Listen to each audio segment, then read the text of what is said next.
السلام علیکم خواتین و حضرات، جناب سید سرفراز احمد شاہ صاحب کی کتاب لوح فقیر، اور سوال ہے جی کہ ایک فقیر کے لیے حصول دنیا کی خواہش ممنوع کیوں ہے؟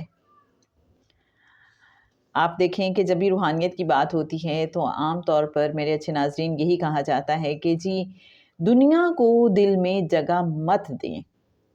تو شاہ صاحب کیا فرماتے ہیں کہ رب تعالیٰ کے نزدیک دنیا کی حقیقت ایک مردہ گلی سڑی بکری کے بال کے برابر بھی نہیں۔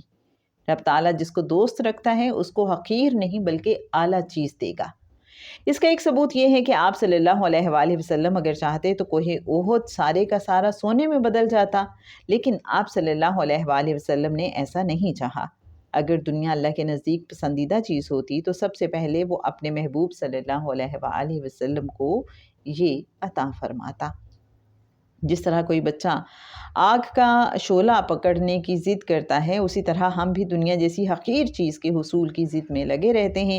اسلام کے ابتدائی 30 سالوں میں اسے بہترین عروج نصیب ہوا۔ اس دور میں آپ صلی اللہ علیہ وآلہ وسلم اور صحابہ کرام کا طرز عمل دیکھ لیجئے۔ کسی نے دنیا قطعاً نہیں چھوڑی بلکہ دین اور دنیا دونوں میں توازن رکھا، کیونکہ پسندیدہ عمل یہی ہے کہ ایک ہاتھ میں دنیا اور دوسرے میں دین لے کر اس طرح چلا جائے کہ دین اور دنیا کا توازن بگڑنے نہ پائے۔ تو جناب میرے اچھے ناظرین، ریفرنس کے لیے بتاتی چلوں کتاب لوح فقیر کا پیج 91۔ تو شاہ صاحب فرماتے ہیں کہ دنیا کو ٹوٹل چھوڑنا نہیں ہے بلکہ دین اور دنیا کو ساتھ لے کے چلنا ہے۔